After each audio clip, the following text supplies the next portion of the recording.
আজকের যে কর্মসূচিটা ছিল যে আমাদের বিভিন্ন প্রান্ত থেকে প্রচুর চাপ আসছে যে আমরা আবার কংগ্রেসে আসতে চাই। বহু লোক ভয়ে হোক ডরে হোক বিভিন্ন পারিপার্শ্বিক পরিস্থিতিতে তারা কংগ্রেসকে ভালোবাসলেও কংগ্রেস বিমুখ ছিল, কিন্তু তাদের যে চাপা উচ্ছ্বাস সেটা বেরিয়ে আসছে।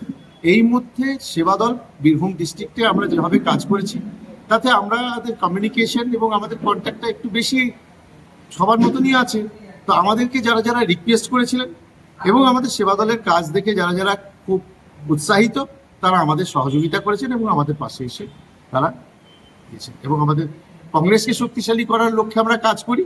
আমাদের জেলা প্রেসিডেন্ট মাননীয় অভিজিৎ মুখোপাধ্যায় আমাদের উপস্থিতিতে আমাদের এই যোগদান কর্মসূচি আমরা শুরু করি। কতজন যোগদান করবে আজকে? সমস্ত বোলপুর সাব ডিভিশন থেকে 100-র উপর 109 জন মতন টোটাল জয়েন করেছে।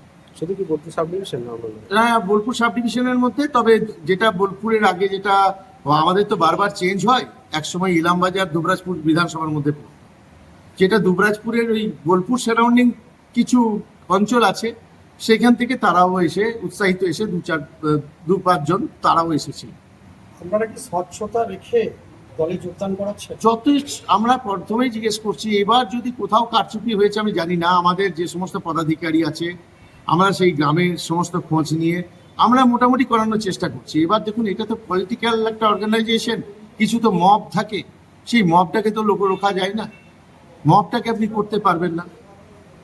সেটা পরবর্তী ক্ষেত্রে যদি দেখা যায় অভিযোগ বা দুর্নীতির সঙ্গে না, এটা কংগ্রেসের, এটা তো কংগ্রেস বা বিশেষ করে তো সেবা দলের তো প্রশ্নই আসে না। কংগ্রেসের তো এটাই আছে, কোনো দুর্নীতিগ্রস্ত লোককে পার্টিতে রাখা হয় না, তো কখনোই রাখা হয় না। দুর্নীতি পরবর্তী ক্ষেত্রে পুরনো ক্ষেত্রেও যদি প্রমাণ হয় তাকে বা বেরিয়ে যেতে হবে। আপনার নাম? আমার নাম সৌভিক হাজরা, বীরভূম জেলার সেবা দলের সাংগঠনিক দায়িত্বে আছে।